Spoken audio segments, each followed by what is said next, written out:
우리나라 20, 30대 신용불량자들이 23만 명 정도 된다고 하더라고요. 결핍이 없는 세대. 결핍이 없다는 것은 경제관념이 없어지게 될 수밖에. 왜 이렇게 신용불량자가 많고 빚이 많냐? 그렇게 많다는 것은 공금의식도 없고 경제 개념이 없다라고 하는 거죠. 이거는 지금 대한민국의 미래 성장 동력을 완전히 앗아가는 겁니다. 그래서 어떤 걸 회복을 해야 되냐면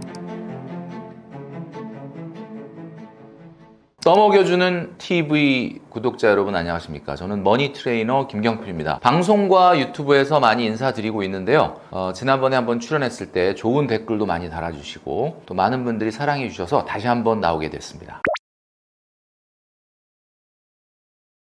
제가 전 영상에서 한번 말씀드렸지만은 인생 수지라고 하는 것은 우리가 적자냐 흑자냐 이런 걸 따지잖아요. 2016년도 통계청 자료에 의하면 노동소득에서 내 소비를 뺐을 때 이게 적자냐 흑자냐를 얘기할 때 우리나라는 7세나 28세 정도에 이제 흑자로 들어가서 59세나 60세 정도에 이제 다시 적자로 돌아서는 그런 구조를 갖고 있고 가장 흑자 금액이 커질 때가 41세라고 합니다. 41세. 근데 이제 어떻게 보면은 제가 그 3권의 문제집이다 인생 그런 말씀을 드린 적이 있었는데 이 수지를, 그러니까 플러스 마이너스를 우리가 수지라고 하잖아요. 근데 확실하게 우리가 경제 활동기에 플러스를 만들어내지 못한다 그러면은 우리의 마지막 3권의 문제집인 노후기라는 게 굉장히 힘들어질 수 있지 않습니까? 그래서 우리가 이거를 소비라고 하는 것은 죽는 그날까지 계속되는데 소득이라는 게 일정 시점에만 나타나고 사라지니까 이거를 그 플러스를 갖다가 노후기인 3번째 문제집을 해결하는데 풀어야 된다라고 하는 것이 이제 생애 주기별 자산관리의 기본이고 이게 중학교 3학년 사회책에 나옵니다. 근데 이거를 가르쳐서 지금 나온 청년들이 이 개념을 몰라요. 하긴 뭐 그때 우리가 사회 시간에 이게 뭐 국영수 과목이 아니니까 뭐 반복적으로 가르치지는 않았겠지만 그래서 일단 기본적으로 봤을 때 저는 이런 생각을 합니다. 자기의 라이프 사이클을 정확하게 이해하는 게 인생 수지, 경제 수지에서 대단히 중요한데 지금 아시겠지만은 대한민국 경제가 어느 정도 어렵냐라고 놓고 본다면 IMF를 직접 경험해 본 분들은 IMF라는 게 막 실직이 되고 기업들이 막 굉장히 큰 기업들이 다 도산을 하고 막 하루아침에 실업자가 되고 이런 사람들이 굉장히 많았단 말이에요. 그러니까 야, 이게 IMF보다 더 힘들다라고 얘기하는 거는 좀 과장이다. 이런 이야기를 하는데 절대 그렇지가 않습니다. 이게 왜 그러냐면 그때는 97년 말부터 98년에 이르기까지 우리나라가 이제 IMF에 구제금융을 신청을 했고 달러가 없어가지고 그 달러를 살려고 원화를 계속해서 올려주다 보니까 원달러 환율이 2,000원, 1,950원까지 가고 한마디로 말을 해서 원화가 막 휴지 조각이 되고 달러가 없어서 달러를 못 구해가지고 달러 유동성 위기가 생긴 거잖아요. 그러니까 각 기업들이 도산하고 이런 건데 그거는 급성질환이었어요. 급성질환이라는 게 뭡니까? 응급실에 실려가는 거야. 그러니까 뭐 복통이 너무 심해가지고 그러면 일단 응급 수술을 한 거죠. 그리고 급속도로 건강이 좋아졌어요. 물론 후유증은 남았지만. 근데 지금은 병원에 가도 마땅히 약이 없습니다. 이건 뭐 고치기는 당장 어렵고 식이요법 하면서 약 드시고요. 뭐 이런 거예요. 그러면 IMF 때는 갑작스러워서 막 수술을 해가지고 어쨌든 고쳤는데 후유증은 남지만 그래도 건강을 빨리 회복했는데 지금의 경제 위기는 뭐냐? 마땅히 뭐 해줄 게 없네요. 의사 선생님을 만나도 지금 이런 상황이란 말이에요. 청년 고용률이 지금 44.5% 이하로 떨어졌는데 이게 지금 다른 연령대는 오히려 고용률이 높아지고 있습니다. 지금 뭐냐면 적극적으로 경제활동에 오히려 참여하려고 하고 있고 지금 우리나라 청년들이 20대, 30대 청년들이 취업 활동 자체를 안 해요. 54만 명 정도가 은둔 고립 청년이고요. 이거는 지금 대한민국의 미래 성장 동력을 완전히 앗아가는 겁니다. 이런 상황이 된다라고 하면은 이게 정말 경제가 활력이 없어지는 거거든요. 이런 상황 속에서 우리가 그동안에 90년대, 2000년대 초반에 있었던 엄청난 성장이 사실은 어떻게 보면은 어떻게 보면 거품이냐라고 하는 이야기가 나올 정도로 굉장히 힘들다. 그래서 어떤 걸 회복을 해야 되냐면 일단은 여러분들의 개인의 돈을 이제는 공금이다 생각을 하고 수지 개념을 도입을 해야 됩니다. 그러니까 한마디로 여러분들한테 회사에서 공금을 맡겼다 그러면 여러분들 그거 들여다보면서 어떻게 이거 쓸 돈인지 아니면 쓰면 안 되는 돈인지 이거 생각할 거 아닙니까? 그리고 투자를 미래를 향해서 투자해야 될 돈이냐 모아놔야 될 돈이냐 이런 걸 생각하지 않습니까? 근데 월급을 요즘 청년들이 받으면 그냥 이거 내가 고생해서 번 거니까 다 내 거다. 이런 개념으로 접근을 하니까 이게 이제 어떻게 보면은 수지? 뭐 그런 말 모르는 거죠. 그래서 정말 중요한 거는 우리가 연봉 높은 사람들 막 부러워하잖아요. 연봉 높은 분들 이 영상 보시는 분들 있을 텐데 연봉 높은 것도 의미가 없어요. 얼마를 남기느냐가 중요하다. 수지가 중요하다. 아, 연봉 1억이면 뭐해? 1억 2천 쓰는데. 아무 중요한 게 아니에요. 괜히 눈높이만 높아지면 그 사람은 경제 위기가 왔을 때 더 힘들어요. 그죠? 그러니까 여러분, 연봉이 얼마야? 이게 중요한 게 아니라 1년에 얼마 정도를 남기고 있느냐. 이거를 이 수지를 잘 보셔야 되는 거예요. 그러니까 내가 연봉 높아지려는 이유가 뭐야? 더 많이 남기려고 높아져야 되는 거잖아요. 더 많이 쓰려고가 아니라. 쓰는 거야 뭐 지금 당장 더 쓰면 당장은 뭐 좋죠. 뭐 인스타그램에 올릴 사진도 많아지고, 그죠? 근데 그런 거 하나도 남는 게 없거든요, 여러분. 그래서 인생 수지라고 하는, 경제 수지라고 하는 개념을 개인한테 꼭 도입을 하셔야 된다라고 말씀드리고 싶습니다. 월급이 늘어나지 않는다라면은 뭐 누구나 월급이 막 늘어난다는 느낌을 갖는 분은 많지는 않을 것 같아요. 뭐 최근에 SK 하이닉스나 현대차를 다니고 있지 않다 그러면이야 뭐 월급이 막 늘어난다는 느낌이 있겠습니까? 그런데 진짜 안 늘어나는 거면 다시 본인한테 물어봐야 돼. 이건 재테크의 영역이 아니라 본인이 과연 내가 아무리 내 잡에서 성장 발전이 중요하다, 내 커리어가 중요하다고 하는데 월급이 너무 안 늘어난다면 내가 과연 이 잡을 계속 해야 되는 건가? 라는 생각을 먼저 해야 될 것 같고, 생각보다 월급이 많이 안 늘어난다라고 하면은 소비 습관을 어떻게 바꾸느냐라고 본다면 저는 이렇게 생각을 해요. 소득에 맞춰서 소비를 하면은 아무 문제도 안 발생하거든요. 그러니까 그 소득에 맞춰서 소비한다는 게 뭐예요? 이렇게 얘기를 하는데 사회초년생 때 내가 버는 소득의 40에서 50% 정도는 쓸 수 있어야 돼. 그게 안 쓴다는 건 뭐야? 안 쓰는 게 중요한 게 아니라 모아야죠. 아, 근데 나 지금 30만, 40만 원 받는데 이 중에서 그러면 지금 멘토님 말씀하신 대로 얘기하면 최소 100만 원은 저축해야 된다는데 100만 원 나 저축하기가 힘든데 여러분 힘들지 않다라는 건 아니에요. 저도 이해는 해요. 근데 저는 90년대 후반에 이제 첫 직장을 잡았는데 재형저축 떼고 155만 원 받았거든요. 재형저축 떼고 155. 그때가 월급이 한 200이었을 것 같아요. 근데 지금 화폐 가치로는 한 350, 400 정도 될 것 같은데 124만 원 저축했어. 그러면 얼마 남냐? 31만 원 남아요. 근데 그때는 여러분들하고 다르죠. 스마트폰 없고 인터넷 없고 택배 없고 배달 없고 그죠? 그런 시절이야. 놀토 없고. 그러니까 가능한 거 아니냐. 지금은 불가능하지 않냐. 저도 맞습니다. 그 말. 근데 그러니까 80% 저축하라는 게 아니라 40, 50% 저축 230, 40 받는데 100만 원, 120만 원 어떻게 저축하냐? 그럼 학생 때는 어떻게 하셨어요? 그러니까 이게 여러분 생각할 때 그러네. 내가 왜 지금 120, 130만 원만 쓰고 저축하라고 하는 거를 여러분들이 받아들이지 못하냐면 여러분이 학생이 아니라서 그래. 학생이었으면 한 달에 120만 원 생활비 쓰고 생활해라 그러면 하죠. 생활. 근데 내가 한 230, 40 버니까 야, 내가 230, 40 버는데 이거만 쓰고 살 수 있어? 이렇게 되는 거야. 불가능한 건 아닌데 본인이 그걸 안 받아들이는 거죠. 그러면 100, 20을 갖다가 저축하고 120, 30으로 생활을 해야 된다라고 하면은 슬기로운 소비생활 10가지라는 거 있지 않습니까? 제가 여러 방송에서도 얘기를 했는데 그거 모르시는 분들 위해서 간단하게 소개를 해드릴게요. 아주 구체적으로 말씀드리겠습니다. 구내식당에서 식사하셔야 돼요. 구내식당. 밥 나가서 사 먹는 게 아니에요. 밥 나가서 사 먹는 거는 뭐야? 일주일에 한두 번 할 수 있겠죠. 한두 번. 괜찮죠. 근데 막 매 끼를 월요일부터 금요일까지 맨날 나가서 사 먹는다. 근데 좀 싼 거 먹고 싶은데 막 선배들이 사줄 것도 아닌데 막 어디 막 이상한 비싼데 끌고 가면 나도 그냥 한 2만 원 내야 되잖아. 같이 요즘 더치페이로 계산하잖아. 이런 식으로 쫓아다니다 그 선배들이 또 사줄 것도 아닌데 또 스타벅스 가잖아. 그럼 쫓아가면 또 나도 또 뭐 6,000원, 7,000원짜리 음료 먹을 수도 있고. 이런 식으로 가면은 안 되는 거예요, 여러분. 그 다음에 택시, 기본요금 택시는 타시면 안 돼. 지하철 한정거장 가는 거 기본요금이죠. 그거 안 된다. 그 다음에 커피 있죠. 여러분 커피 많이 드시죠, 커피. 자, 커피는 직장인이 하루에 한 잔은 테이크아웃 해야 됩니다. 이거는 문화죠. 기본적으로. 이거는 뭐 저라고 해도 또 해야 된다고 생각해요. 옐로우 브랜드에서 하루에 한 잔을 드셔라. 테이크아웃용 커피죠. 스타벅스나 커피빈이나 폴 바셋 같은 커피, 조금 고가의 커피, 뭐 고가도 아니죠. 사실 요즘은 뭐 그렇게 고가라고 얘기하기도 좀 민망할 정도로 커피값이 비싸졌는데 어쨌든 이렇게 옐로우 브랜드보단 비싸지 않습니까? 이런 것들은 공간 점유 비용을 내야 되는 거기 때문에 친구랑 만나서 수다를 떤다, 뭐 앉아서 일을 한다, 뭐 회의를 한다, 이럴 때는 뭐 마셔도 되죠. 그렇지만 테이크아웃은 안 됩니다. 테이크아웃은 눈만 돌리면 옐로우 브랜드 안 보입니까? 여러분 있는 데서.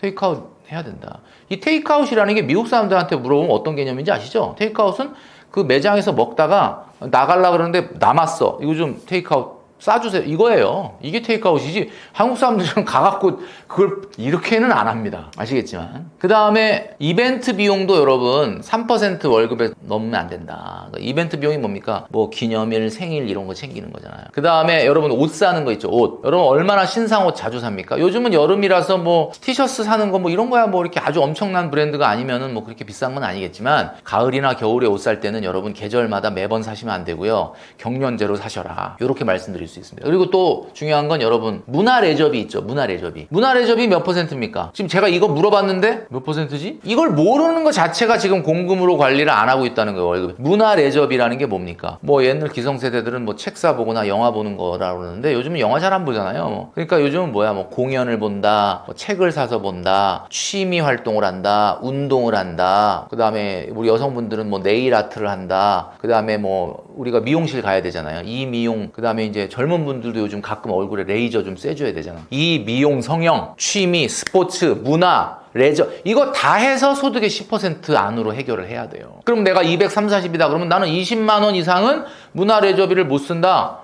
PT, 요가, 필라테스 다 해가지고 언제 돈 모으겠습니까? 자전거 타시고요. 도서관에 가서 걸어가서 책 빌려서 와서 보시고 얼마나 건강하게. 요즘 문화센터를 방문 안 해도 각종 지역의 도서관에서 문화행사 엄청나게 합니다. 막 그 독자들을 위해서 뭐 작가님들 불러다가 북콘서트를 하고 공연을 하기도 하고 책을 빌려주죠. 이거 여러분 10% 이내로 해야 된다. 그 다음에 여러분 아시겠지만 식생활비는 여러분 소득의 25%, 30% 이내로 해야 되는 거예요. 이러려면 어떻게 해야 돼? 외식 배달을 줄이고 장보기를 실천을 해야죠. 여러분 아시겠지만 주말에 음식을 만드세요. 그 주에 먹을 음식을. 근데 물론 모든 끼니를 다 만드는 음식을 먹을 수는 없지만 하루에 한 끼 정도는 여러분들이 주말에 만들어 놓은 거를 소분해가지고 그러면 주말은 뭐야? 주말은 내가 요리하려고 장 보러 갔다가 도서관 들렀다가 자전거 타고 오는 거야. 그럼 장 보러 가가지고 1인 가구라 하더라도 이 1인 가구 커스터마이즈가 되잖아요. 감자 하나만 주세요. 제가 1인 가구라서 뭐 오이 하나만 주세요. 안 될 거 마트에서는 안 되지만 시장에서는 돼요. 그렇게 해서 와서 주말에 1시간, 2시간 동안 내가 요리하는 과정을 즐기는 거야. 일이라고 생각하지 말고 여러분 그 편스토랑 같은 거 보면 요리하는 게 얼마나 재밌습니까? 요리가 나의 라이프의 일부가 되는 거죠. 그렇게 해서 하시면 돼요. 그리고 주거비용 15% 이내, 소득의 15% 이상의 월세나 전세금 대출 이자를 낸다? 그분은 1억 모으기는커녕 5천 모으기도 못한다. 시드머니 자체에 실패를 합니다. 그러니까 소득의 15% 이내의 지역으로 월세나 전세금 대출을 낼 수 있는 곳으로 이사를 가셔야 돼요. 출퇴근 시간이 너무 많이 걸린다고요? 그래야 돈을 벌죠. 여러분 돈이라는 거는 돈 벌고 싶어요? 돈 모으고 싶어요? 불편함을 감수해야지. 여러분 동기들이 여러분보다 돈을 왜 빨리 모았는지 아십니까? 그 동기는 여러분보다 불편함을 더 감수했기 때문에 그런 거예요. 나는 그냥 편하려고 그냥 회사 앞에다 얻었잖아. 그 편한 만큼 돈 나가고 불편한 만큼 돈 들어오는 겁니다. 돈 들어오는 거를 원하시기 때문에 오늘 떠먹여주는 유튜브를 들어오셨다면 자발적으로 불편함에 동참하시기 바랍니다. 그게 돈 버는 길이다. 그 다음에 말씀드리지만 여행 어때요? 여행은 여러분들의 연소득의 5% 이내로 계획하셔야 됩니다. 월급의 60%, 50%. 내가 월급이 250이다. 그럼 얼마야? 뭐 한 130, 40만 원에서 여행 가야 돼. 130, 40만 원이면 당연히 유럽 여행 못 가죠. 유럽 여행 언제 가야 돼? 이거 6년, 7년 이 여행 경비를 세이브하고 해서 가야죠. 그냥 냅다 카드 긁고 갔다 오면 여러분 그거 갚느라고 아니 지금 돈 자체도 적게 버는데 그거 빚 갚느라고 언제 돈을 모으겠습니까? 그죠? 그 다음 마지막으로 제가 말씀드렸던 것처럼 지난 영상에서 집중적으로 말씀드렸잖아요. 차 사면 안 됩니다. 여러분 10만 원이면 K패스 기후동행카드로 어디든지 다 어렵게 갈 수 있는 대중교통이 있고 광역시 수도권 서울이면 가능한데 내가 뭐 읍면 지역에 있는 것도 아닌데 차를 왜 삽니까 도대체? 차를 왜 사냐? 400만 원 이하의 소득이다. 사면 안 돼요. 400만 원 이상도 안 살 수 있는 용기가 있다. 여러분 빨리 돈을 모을 수 있습니다. 이 10가지 제가 지금 빠르게 말씀드렸잖아요. 이 10가지를 왜 지켜야 되냐? 나 이거 왜 지켜야 돼? 그러면 안 지켜도 돼요. 근데 제가 문제는 뭐냐?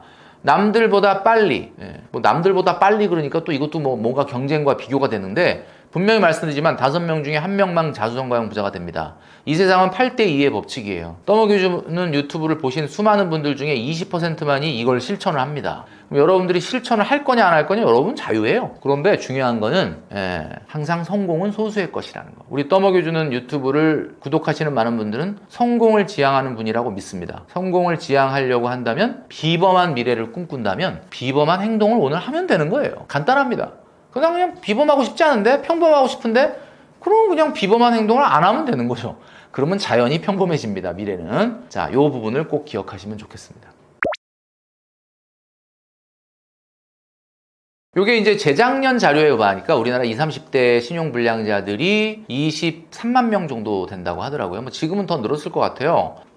사실 그리고 어떻게 보면은 결핍이 없는 세대. 지금 MZ 세대분들은 뭐 본인들은 아니라고 우기실지 모르겠지만 과거 세대들보다는 자라날 때 가난한 집이나 좀 뭐 부잣집이나 할 것 없이 결핍은 좀 없었을 거예요. 아마 그 전 세대에 비해서는. 결핍이 없다는 것은 부모님이 뭐든지 다 해주시려고 했겠죠. 결핍이 없다는 것은 결국은 경제관념이 좀 없어지게 될 수밖에 없어요. 안타깝게도. 그러다 보니까 20, 30대들이 왜 이렇게 신용불량자가 많고 빚이 많냐? 뭐 20, 30대가 무슨 사업을 하진 않았을 거 아니에요. 뭐 사업을 했다가 뭐 넘어졌다든가 이런 게 아닐 텐데도 그렇게 많다는 것은 공금의식도 없고 경제 개념이 없다라고 하는 거죠.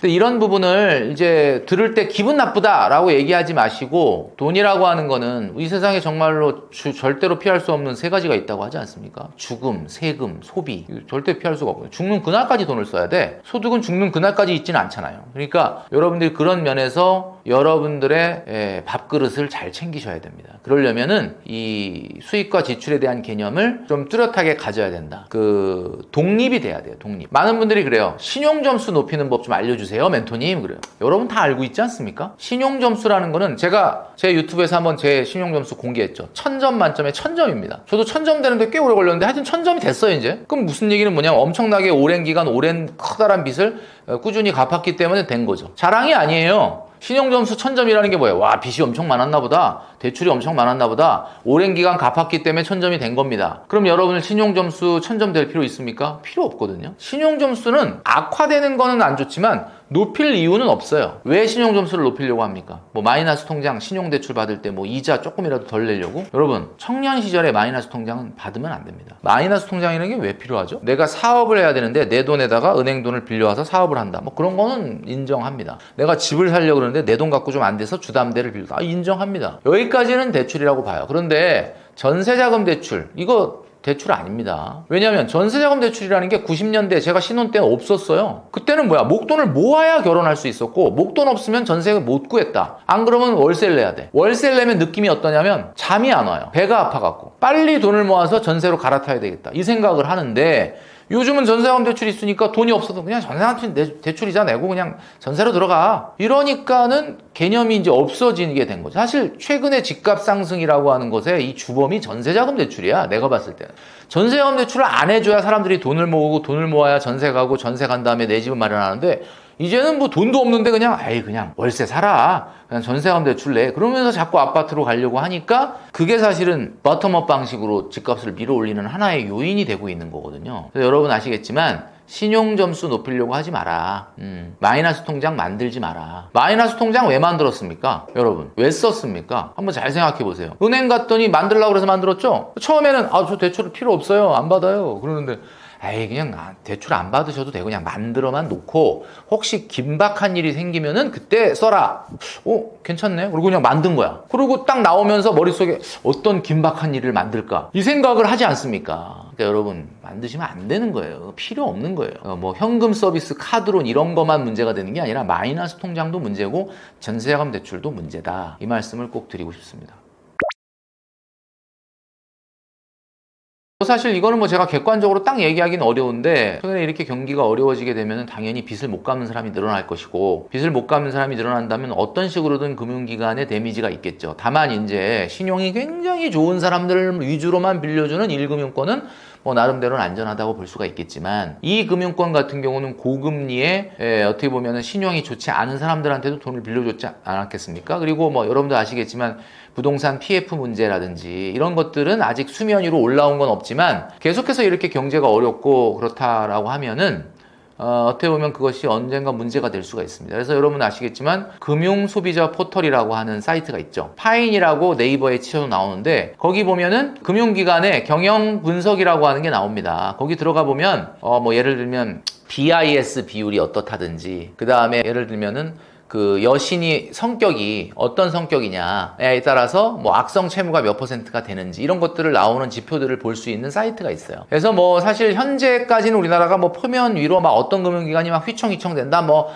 문제가 있다까지는 아니지만 그래도 내가 돈을 맡기고 있는 은행이나 혹시 제2금융권을 거래하고 있다고 하면은 금융 소비자 포털 사이트 파인에 들어가서 이 금융기관의 경영 성과가 뭐 ROA라고 하죠. ROA가 얼마인지, BIS 비율은 얼마인지 거기에 그 보는 법들이 다 나와 있습니다. 얼마 이상이 되면 위험하고 뭐 이런 숫자 그걸 좀 찬찬히 보시면서 한 번 정도 체크업을 해보실 필요는 있다라고 생각을 하고요. 뭐 아직까지는 그게 뭐 이렇게 수면 위로 올라올 정도는 아니지만 한번 점검해 보시기를 권해드리고 싶습니다. 제가 이제 저희 친누나가 독일에서 35년 이상 살고 있고 조카도 독일 사람인데 지금 BOA라고 하는 그러니까 뱅크 오브 아메리카 굉장히 연봉이 높아요. 뭐 한 3억 이상 30대인데 받고 있거든요. 근데 차가 없어요. 그래서 제가 물어봤습니다. 조카한테. 보통 얘기하면 한국에는 벤츠 타는 사람들이 굉장히 많다. 그런 얘기하면 독일 사람들은 좀 이해를 못하죠. 벤츠라는 건 엄청나게 부자들만 타는 차로 알려져 있어요. 우리나라는 그렇지 않잖아요. 발길에 채일 정도로 벤츠가 많죠. 여러분 친구들 중에 혹시 소득은 굉장히 내가 봤을 때 뻔한데 벤츠 타는 친구 있습니까? 그리고 저 친구 월급을 아는데 벤츠 BMW 탄다. 맨날 해외여행 간다. 맨날 명품을 사들인다. 왜 그러는 겁니까? 여러분 제가 이유를 말씀드릴까요? 지금 일상이 안 행복하다는 뜻이거든요. 결국 무슨 얘기냐면 과소비. 우리가 하버드대 그 심리 연구에 보면 소비는 감정이라고 그랬어요. 소비는 감정이다. 그 얘기는 무슨 얘기냐면 과소비는 상처받은 마음의 증거입니다. 내가 벤츠를 탄다는 거. 물론 돈이 많아서 벤츠를 탈 만한 분들이 타는 건 아무 문제 없는데 내가 보기엔 저 친구 월급이 빠는데 아니 왜 벤츠를 타지? 그거는 분명히 상처받은 마음이 있다는 거죠. 일상이 안 행복하다는 거죠. 저는 그래서 주차장에 딱 내려오면은 벤츠들을 볼 때마다 벤츠를 딱 보면 저는 이래요. 이분 상처받은 마음이 있구나. 이쪽 딱 보면 여기 또 벤츠가 있어. 이분도 마음의 상처가 좀 깊구나. 여기 벤츠 S클래스가 상처가 굉장히 깊구나. 저 이런 생각을 하거든요.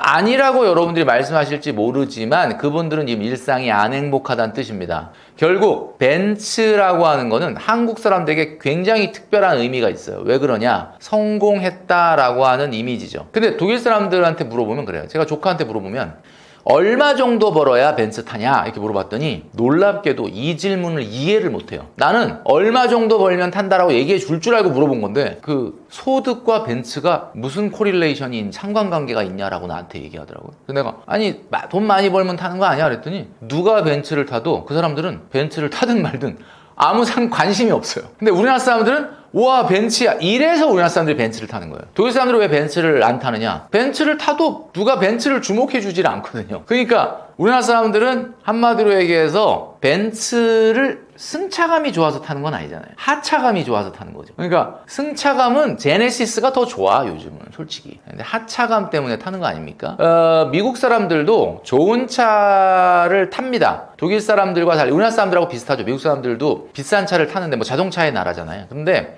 미국 사람들 이런 게 있어요. 좋은 차를 딱 끌고 왔다 그래서 막 와 좋은 차다 너 성공했구나 이러지는 않아요. 미국 사람들은. 미국 사람들은 좋은 차를 탄다 그래서 제가 성공했구나라고 생각 안 해요. 왜냐하면은 금융이 워낙 발달되어 있기 때문에 금융으로 샀나 보다 이렇게 생각하는 거예요. 그거보다는 계산할 때 아메리칸 익스프레스 카드를 내면은 성공했구나 이렇게 생각하죠. 아메리칸 익스프레스 카드는 여러분도 아시겠지만 할부가 굉장히 제한적이고 리볼빙 기능도 없습니다. 그러니까 아메리칸 익스프레스 카드를 쓴다 그러면 성공했다 얘기하지 벤츠를 탄다 그래서 성공했다 얘기는 안 한다라는 겁니다. 그래서 우리나라 사람들이 유독 차로 자기 자신이 어떤 사람인지를 보여주려고 한다. 그래서 저는 이런 생각이 들어요. 그러면 요 차키 있잖아, 차키. 요 제가 아반떼 차키인데 차키를 여기 제 책상 앞에 이렇게 놓으면 되잖아. 그러니까 벤츠를 내가 벤츠 탄다고 주차장까지 내려와갖고 이 사람 벤츠 타네 안 보잖아.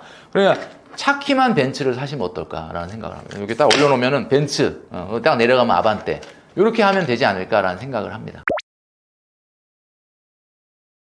제가 얼마 전에 제가 운영하고 있는 부티풀 채널에 대한민국에서 벤츠를 가장 많이 판 역대 최고의 벤츠 판매왕을 인터뷰를 했어요. 근데 제가 물어봤거든요. 20대나 30대들이 벤츠 매장에 많이 오냐? 많이 온답니다. 그럼 그분들은 누구 돈으로 사냐? 봤더니 사실은 여러 가지 케이스가 있겠지만 S&P 500이 너무 올라서 이렇게 기분 좋아서 한번 방문하는 사람들 있다 이거. S&P 500 지금 팔았어요? 뭐 아파트 가격이 많이 올라서 벤츠 매장 뭐 아파트 팔았어요? 아니잖아요. 그러니까 여러분 아시겠지만 이렇게 우리나라 사람들은 돈이 조금 긍정적인 자산 효과가 생기면 자꾸 벤츠 매장에 와서 구경을 한다라는 거죠. 과연 벤츠는 어느 정도 되는 사람이 타야지 맞는 거냐? 워렌 버핏이 이런 말을 했습니다. 번 거보다 덜 쓰는 삶이어야 한다. 이게 무슨 얘기냐? 시드머니가 먼저다 이런 뜻이에요. 내가 지속적인 저축으로 돈을 모으지 못하는 사람이 무슨 투자를 하냐?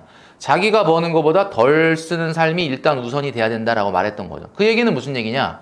왜 김경필 머니 트레이너는 왜 얼마 버는 사람이 얼마 차에 탈 수 있다고 자꾸 얘기를 하느냐? 그게 인생의 기본이기 때문에 그래요. 자기가 버는 것보다 더 비싼 차를 한 단계도 아니고 두 단계, 세 단계 차를 타기 시작하면 어떻게 되느냐? 여러분의 인생이 망가지기 때문이다. 자, 차량이라고 하는 것은 내구재라고 하죠. 내구재가 뭡니까? 굉장히 많은 돈을 주지 않습니까? 근데 왜 많은 돈을 주냐? 이 성능이 한동안 유지될 거라고 가정을 하고 많은 돈을 미리 주는 거예요. 그래서 우리가 에어컨, 냉장고 이런 게 다 내구재죠. 그런데 여러분 에어컨, 냉장고 이런 것들은 비용이 안 나가지 않아요. 물론 뭐 전기요금이 나가긴 하지만 그렇게 뭐 소비가 되는 거 없잖아. 살 때만 돈을 왕창 주면 그 다음에 돈이 안 나가죠. 그렇지만 차는 다릅니다. 차는 내구재이면서 소비재예요. 돈이 엄청나게 나가고. 근데 많은 분들이 착각하는 게 6천만 원짜리 벤츠를 샀다. 7천만 원짜리 벤츠를 샀다. 그러면 이제 7천 원 냈으니까 이제 뭐 이거에 대한 다른 소비가 없을 거 아니냐? 아니죠. 7천만 원과 별도로 뭐가 나가요? 보험료 나가죠. 통행료 나가죠. 주유비 나가죠. 주차비 나가죠. 세차비 나가죠. 수리비 나가죠. 발렛비 나가죠. 대리비 나가죠. 세금 나가죠. 9개 나왔네. 여기에 가끔 과태료 날라오죠. 거기에 빠져있는 게 뭐예요? 7천만 원짜리 차를 샀어. 내가 이 차를 한 달 타고 다시 되팔아. 7천만 원 받을 수 있습니까? 못 받죠. 한마디로 시동 거는 순간 중고차 되지 않습니까?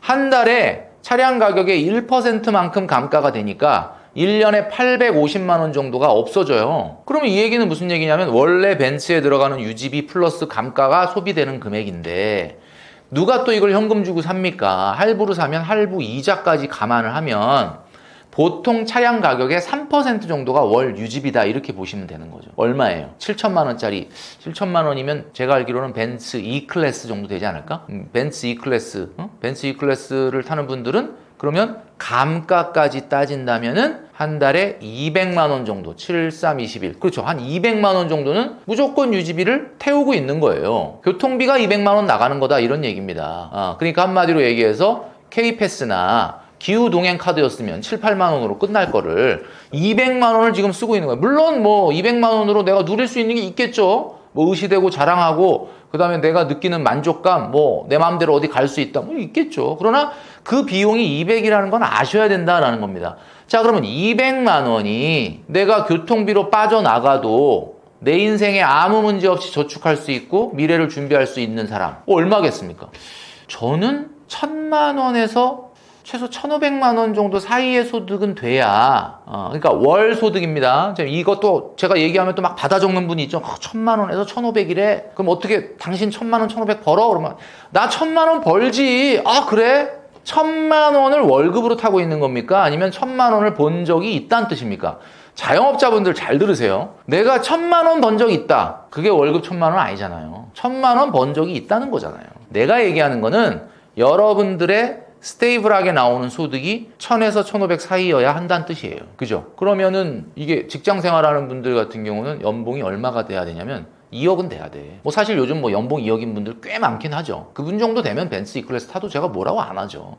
그런데 뭐 예를 들면 월급이 500, 600이다. 근데 200을 자동차에 쓰면서 그게 영끌이잖아요. 카푸어잖아요. 사람들이 모를 것 같지만 안다. 막 친구들은 박수 쳐주고 너무 멋있다 그러지만 뒤에서는 쟤가 왜 저러지? 이런다 이거예요. 여러분 그건 여러분 인생을 망치는 길입니다. 제가 말씀드리지만 최소한 1,000만 원 이상의 안정적인 소득이 있지 않은 사람이 벤츠를 탄다. 그럼 뭐 자유긴 한데 여러분들은 아마 자산 성장에 있어서 앞으로 한 발자국도 나가지 못한다라는 것을 기억을 하시기 바랍니다. 저희 그 조카가 92년생인데 연봉이 뭐 30만 유로인가? 뭐 하여튼 뭐 제가 알기로는 한 3억 이상인 것 같아요. 근데 저랑 이제 카톡을 가끔 해요. 근데 뭐 한글 자판이 없으니까 그냥 간단한 영어로 걔는 쓰고 나는 보고 나는 저기 그 한글 자판 뭐 한글을 뭐 걔 읽을 수는 있으니까 걔도 어렸을 때 뭐 독일어 한 걸 같이 공부했으니까 제가 물어봤어요. 요번에 아이가 태어났는데 프랑크푸르트 시내가 아닌 약간 외곽에 살거든요. 근데 이제 시내로 이사를 왔어요. 그 이제 아이도 태어났는데 차 안 사냐 그랬더니 그 요즘 그전에는 차 필요 없다고 생각했는데 아이가 생기니까 차가 필요하대. 그래서 무슨 차 살 거냐 그랬더니 폭스바겐, 우리가 흔히 잘 알고 있는 골프 뭐 이런 차종들 사겠다 그러더라고요. 그래서 야, 근데 우리나라 같으면 연봉 3억 넘고 애 하나 키우고 그러면은 우리나라는 무조건 벤츠 BMW를 살 것 같은데, 그랬더니 자기네들은 생각할 때 벤츠를 탄다는 거는 엄청 나이가 많거나 엄청 부자거나 둘 중에 하나라는 거야. 그 실제로 아시겠지만 우리나라가 벤츠 S클래스의 수입 그 순위가 중국 다음 2위입니다. 우리나라 아시겠지만 중국은 15억이잖아요. 그걸 빼고 나면은 우리나라가 진짜 대단하다라는 거거든요. 그래서 우리나라가 그 벤츠 사장도 그 벤츠 아시아 퍼시픽 중에서 우리 그 한국의 지사장이라고 그러죠. 총괄 사장. 여기 오는 게 피 터진다 그러더라고요. 여기 오면 무조건 승진하는 거예요. 왜냐하면 2000년대 들어와서 단 한 번도 멈추지 않고 성장을 한 나라는 사우스 코리아밖에 없다. 그 정도로 벤츠에 집착을 하는 게 우리나라 사람들이다. 그 얘기는 거꾸로 무슨 얘기예요? 한국 사람들이 그만큼 일상이 안 행복하다. 지금 한국 사람들의 어떻게 보면 그 멘탈이 안 좋다. 굉장히 마음의 상처를 많이 받고 있다라는 거예요. 그런 면을 여러분들은 꼭 기억을 하셔야 되고, 독일 사람들은 오히려 벤츠, BMW 그렇게 타지 않는다라는 말에 저는 굉장히 놀랐고, 그러면 돈 줄라면 벤츠 안 타고 싶냐? 뭐 벤츠 BMW 옛날에 젊었을 때 30대 때 막 지나다 그때는 벤츠 BMW가 뭐 지금보다 훨씬 귀했을 텐데 타고 싶죠. 지금은 어떠냐? 지금은 그때만큼은 안 타고 싶어요. 근데 뭐 제가 이제 아반떼를 타는 이유는 뭐 어떤 분들은 캐릭터 아니냐, 뭐 캐릭터가 그래서 타고 싶은데 억지로 꾹꾹 참는 거 아니냐. 그건 아니에요. 별로 그렇게 타고 싶진 않아요. 근데 뭐 언젠가는 그래 뭐 언젠간 좀 한번 타볼까 이런 생각은 있긴 있는데 지금은 아니라고 생각을 하고요. 막 타고 싶진 않아요. 그렇게까지. 그래서 모르겠어요. 저도 뭐 스트레스 많이 받고 이제 막 일상에 막 마음에 상처가 생기면 나도 벤츠 타고 싶을지 모르겠는데 아직까지는 안 그렇다 이렇게 말씀드릴 수 있습니다. 제가 좀 전에 말씀드렸던 것처럼 과소비는 상처받은 마음의 증거다 이런 말씀을 드렸잖아요. 이게 뭐 100%는 아닙니다. 뭐 벤츠 타는 분을 제가 비하하는 것도 아니고 뭐 자기가 소득이 충분해서 타는 거야 누가 뭐라고 하겠습니까? 아니 뭐 소득이 충분하지 않아도 타는 걸 누가 뭐라고 하는 건 아닌데 여러분들의 미래를 생각한다면 다시 한번 생각을 해볼 필요가 있다라는 말씀을 드리는 거고, 이 영상 보시는 분들 중에서도 그래? 그러면 내가 좀 너무 무리해서 벤츠를 타는 거 아닌가라는 생각이 든다면 요즘 뭐 헤이 딜러 뭐 이런 거 있잖아요. 그런 데다가 내놓으시면은 팔 수 있습니다. 그러니까 나 샀으니까 어쩔 수 없어 라고 너무 애써서 그렇게 자기 자신을 설득할 필요는 없다. 잘못된 게 있으면 고치면 되는 거거든요. 성공하는 사람은 실수하지 않는 사람이 아니라 실수를 돌이키는 사람입니다. 그런 면에서 좀 말씀을 드리고 싶고요. 어떻게 보면은 많은 분들이 그런 말을 해요. 나는 차를 워낙 좋아하기 때문에 차에는 좀 양보를 못하고 다른 거는 난 좀 대신에 벤츠를 내가 내 소득에 비해서 너무 무리하게 탄다는 건 잘 아니까 다른 건 좀 안 하겠다. 이런 분들이 있거든요. 저는 그건 굉장히 훌륭하다고 봅니다. 지금 영상 보시는 분들 중 그건 괜찮아요. 그러니까 예를 들면 이런 거지. 내가 벤츠는 너무 좋아해서 벤츠를 타. 대신에 문화 레저비를 안 쓰겠다. 뭐 여행을 딴 사람들은 1년에 한 번 가지만 나 안 간다. 그 다음에 뭐 밥도 구내식당에서만 먹고 외식도 극히 제한적으로 하고 대신에 나는 차는 양보 못해. 이거는 저는 괜찮다고 봐요. 근데 벤츠를 타는데 내가 다른 소비를 안 하기가 쉽냐? 아닐걸요, 여러분. 그러니까 그래서 제가 근본적인 문제를 먼저 해결하는 게 맞다. 그러니까 벤츠를 타고 싶은데 아직은 내 수준이 벤츠를 탈 게 아니라고 느껴서 벤츠를 판다라고 하는 용기를 내면 다른 거 할 수 있어요. 문화레저 생활도 적당히 하고 내 취미 생활도 할 수 있는 거죠. 그게 더 낫지 않습니까? 누군가한테 뭐 좀 보이기 위한 그런 삶을 살기보다는 사실 이게 부동산에도 있어요. 부동산에도. 여러분 아시겠지만 최근에 뭐 이제 아파트 가격 좀 굉장히 많이 올랐는데 그게 사실 들여다보면 전반적으로 오르는 게 아니라 특히 상위 입지에 국한된 내용이거든요. 근데 그게 왜 그러느냐? 차랑 비슷한 거예요. 차가 아까 제가 승차감보다 하차감이 있다고 그랬죠? 집도 귀가감이라는 게 있어요. 그러니까 무슨 얘기냐면 뭐 강남 서초가 다른 데보다 쾌적하고 살기 좋다. 물론 뭐 조금 더 좋은 거 있겠지. 그렇지만 그렇게 엄청 차이 안 나거든요. 근데 왜 그렇게 수십 배 비싸냐? 그러면 그거는 이게 감성의 영역이라고 그래, 집이. 이성의 영역이 아니라 감성의 영역. 출가감. 내가 딱 서초구에서 딱 출근하는 느낌. 서초구로 퇴근하는 느낌. 이런 느낌이 있단 말이에요. 그러니까 감성의 영역이기 때문에 그렇다. 그러니까 이 차라고 하는 부분. 그러니까 어차피 해야 되는 거 아니냐. 차 해야 되는 거 아니냐. 감성이니까. 그러니까 제가 말씀드렸던 것처럼 여러분들의 미래를 망치지 않으려면 집은 그래도 자산이라도 되잖아. 그죠? 집은 그래도 뭐 자산의 성격, 차는 자산의 성격이 아니란 말이에요. 그러니까 여러분 굉장히 주의하셔야 된다. 그리고 제가 말씀드렸잖아요. 제 강의를 듣고 벤츠를 바로 판 분이 있었어요. 제가 한번 소개시켜 드린 적이 있었는데 놀라운 분이죠. 그래서 인생에서 지금 무엇에 더 집중해야 되는지를 가르쳐 주셔서 너무 감사합니다. 그러면서 벤츠 팔았다고 중고차 매매 계약 확인서를 저한테 카톡으로 보내셨더라고요. 하여튼 뭐 용기가 필요합니다. 결단이 필요합니다. 여러분, 여러분의 인생에서 여러분의 미래만큼 더 중요한 것은 없다라는 생각을 꼭 하시기를 바랍니다. 네, 사실 뭐 제가 인생을 세 권의 문제집이다라고 비유한 세 권의 문제집을 잘 풀어야 된다. 첫 번째 문제집이 성장기, 두 번째 문제집이 활동기, 세 번째 문제집이 노후기죠. 근데 이게 제가 문제집이라는 이름은 붙였지만 이 세 시기로 나눠진다라고 하는 것은 제가 한 얘기가 아니라 중학교 3학년 사회책에 나오는 이야기입니다. 그러니까 여러분들의 자녀나 또 이런 분들이 다 공부하고 있는 거예요. 근데 공부를 하는데 사회에 나와서 몰라. 그런 얘기가 있었나? 그냥 시험 보려고 적고 무슨 내용인지 이해를 못하는 거죠. 이게 무슨 얘기냐면 우리가 성장기 때는 마이너스입니다. 왜냐하면 우리가 소득은 없고 소비만 있으니까. 부모님이 다 해주죠. 그래서 이제 우리는 그냥 소비만 하고 지난 거예요. 그러니까 어떻게 보면 적자 인생이라고 볼 수 있죠. 그리고 이제 흑자가 본격적으로 20대 후반 정도에 시작이 되는데 이때부터는 반드시 흑자가 나야 됩니다. 반드시 플러스가 돼야 됩니다. 왜냐면 내가 돈을 버는데 요즘 사회초년생들 그러잖아. 250만 원 벌어가지고 뭐 이게 어떻게 나면 마이너스예요. 마이너스 나면 안 돼요. 그때 흑자가 나야 됩니다. 그리고 나서 이제 우리가 60세나 65세쯤이 되면은 또 다시 적자가 나요. 왜냐면 소득보다 소비가 커지니까. 그러니까 사실 우리가 이 세 권의 문제집 중에 활동기라고 하는 문제집 푸는 시기 말고 첫 번째 문제집과 마지막 세 번째 문제집 때는 적자가 납니다. 그럼 이 적자를 성장기 때 적자는 누가 메워주죠? 부모님이 메워주잖아요. 그러면 노후기 때 적자는 자녀가 메워줘야 되는 거 아니냐? 요즘 자녀들이 안 메워줘요. 그러니까 제가 왜 두 번째 활동기 때 플러스가 나야 되냐? 그 플러스로 본인의 노후기에 세 번째 문제집을 풀어야 되기 때문에 그렇습니다. 그리고 또 한 가지 오해하는 것이 많은 분들이 이 활동기라고 하는 두 번째 문제집의 범위를 오해하고 있습니다. 어떻게 오해하고 있느냐? 많은 분들이 그래요. 제가 회사 처음에 딱 들어갔을 때 우리 회사에서 제일 나이 많은 사람이 몇 살인가 보니까 사장님, 상무님 이런 분들이 50대야. 그러니까 나도 50대쯤 되면은 이제 회사를 나가겠구나 이 생각을 하고 내가 지금 나이가 30이니까 한 25년이라면 나도 은퇴겠구나. 이 생각을 하고 생활을 하는 거예요. 근데 그거는 그분들 세대 때는 그랬는지 모르지만 여러분들은 아닙니다.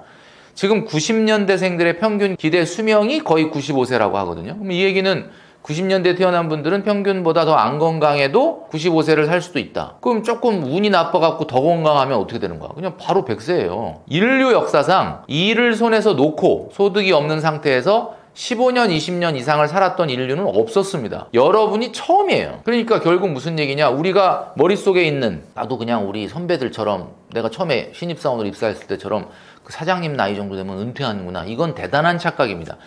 이 두 번째 문제집의 범위가 언제까지 늘어났냐면 70세, 75세까지 늘어났습니다. 무슨 얘기냐? 70세, 75세까지 늘어났다라는 걸 받아들여야 되는데 이걸 잘 몰라. 그리고 맨날 하는 얘기가 파이어족. 여러분, 파이어족 이게 많이 들어보셨잖아요. 파이어족 어디 나오면 유튜브 나와서 막 경제적으로 성공해가지고 뭐 은퇴를 했다는 둥 뭐 이런 얘기하고 뭐 방송에도 나오고 막 그러잖아요. 그분들이 은퇴했으면 방송은 왜 나오고 유튜브는 왜 나옵니까? 그분들은 은퇴한 분이 아니고요. 자기가 하기 싫었던 일에서 하고 싶었던 일로 전환한 분입니다. 그러니까 여러분 대단히 착각하는 것은 이 활동기라고 하는 문제집을 빨리 풀어갖고 나 다 풀었다? 나는 노후에 100살까지 지금 내가 원하는 삶을 살 정도의 충분한 자산을 모았다. 그러면 뭐 은퇴해도 되죠. 활동기의 문제집을 빨리 풀고 옛날에 우리 시험 볼 때 보면 1시간인데 30분 만에 풀고 나가는 친구 있잖아요.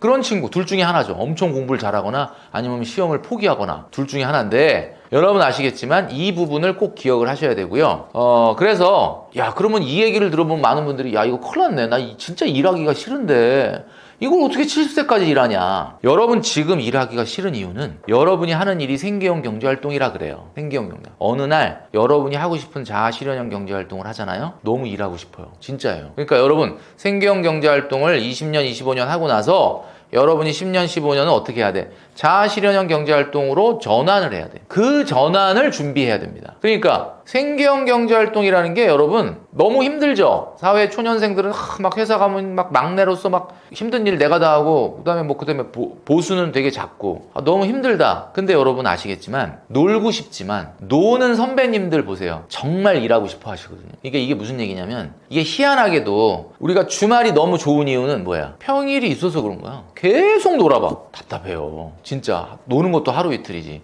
우리가 커피가 너무 맛있는 이유 마카롱이 마카롱 너무 달콤하고 맛있는 게 뭐야? 쓴 커피 먹어서 쓴 커피 먹으니까 단 거야. 계속 마카롱만 먹어봐. 맛 없어요. 여러분 아시겠지만 인생이란 제가 여러분보다 인생의 선배인지는 모르겠는데 뭐 선배일 가능성이 높겠죠. 근데 아무래도 인생 선배로서 말씀드리는데 인생은 기쁨이 고통에 비례합니다. 고통의 기간이 길수록 기쁨이 커요. 우리가 어떻게 해야 되냐면 5일 근무하고 2일 쉬잖아요. 지금. 그죠? 그럼 여러분들이 나중에 은퇴하면 어떻게 되는 거예요? 5일 쉬고 5일 근무하고 2일 쉬는 게 아니라 일주일 내내 쉬려고요? 그게 착각이라는 거예요. 그렇게 되면 너무 괴로워요. 어떻게 해야 되냐? 은퇴하고 나면은 3일 사회활동하고 4일 쉬어야 돼요. 3일 사회활동 4일 휴식. 이걸 우리가 영어로 semi retirement, 우리나라 말로 반퇴 이렇게 얘기하는 거예요. 그러니까 사회활동을 멈추는 게 아니라 사회활동을 3일을 합니다. 그리고 4일을 쉬어요. 그럼 어때요 여러분? 야, 나 지금 주말에 이틀 그냥 빛의 속도로 지나가죠. 나 4일만 쉬면 너무 좋겠다. 근데 은퇴를 딱 반퇴를 하고 semi retirement를 하고 3일 사회활동하고 4일 쉬잖아요. 옛날에 일하고 주말 이틀 쉬는 것보다 재미가 없어 4일이. 신기하죠 여러분? 그렇기 때문에 우리가 인생의 3권의 문제집은 첫 번째 성장기는 다 푸셨죠? 활동기를 푸는데 활동기는 2가지로 구성되어 있다. 생계형 경제활동 20년과 자아실현형 경제활동 20년으로 구성되어 있으니까 여러분 빨리 생계형 경제활동도 뭐 힘들 땐 있지만 여러분 힘들 땐 있지만 또 어쩔 때는 또 약간 성취감과 보람이 있을 때도 있잖아요. 내가 그 회사 안 가면 어떡할 거야? 그러니까 그 부분 지나고 나서 졸업하고 나서 여러분의 인생에서 자아실현 경제활동을 빨리 만드셔야 돼요. 그리고 노후는 어느 날 갑자기 완전 은퇴를 선택하지 마시고 어떻게 하라고요? 세미 리타이어먼트 하고 그 다음에 리얼 리타이어먼트를 해야 된다. 요 단계별로 해야 된다. 요걸 꼭 말씀드리고 싶습니다.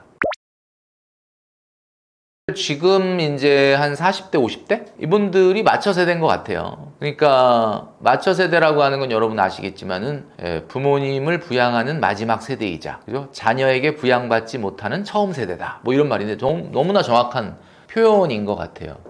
그러면 MZ들은 그거에 비해서는 부모님도 부양 안 하고 자녀에게도 부양을 안 받는 뭐 그런 세대죠. 그러니까 그런 면에서 봤을 땐 지금 40대, 50대들이 약간은 MZ세대보다는 더 어떻게 불리한 거 아니냐 이렇게 얘기할 수 있죠. 그러나 MZ세대들보다 지금 40대 50대는 대한민국의 자산이 많이 성장을 할 때 뭐 집안 차식들은 다 갖고 있잖아요. 뭐 전부라고 말하기는 어렵겠지만 그러니까 이제 그런 면에서는 좀 유리하다고 볼 수가 있고 MZ세대분들은 이제 MZ세대들 중에도 뭐 20, 30%야 뭐 돈을 많이 벌어가지고 뭐 아파트도 사고 뭐 이런 분들이 있겠지만 전반적으로 봤을 때는 과거 부모님 세대들만큼 이 자산을 빠르게 성장하는 자산에 올라타기는 좀 어려운 세대다. 대신에 자녀도 옛날보다 안 낳고 그 다음에 부모에 대한 부양 책임도 사실은 옛날보다는 적죠. 그러니까 사실 이런 면에서 보면은 약간 뭐 공평하다는 말을 하기는 어렵지만 일장일단이 있는 거예요. 그런데 지금의 40대, 50대 우리 떠먹여주는 TV를 구독하시는 아마 40대, 50대 분들은 느끼시겠지만은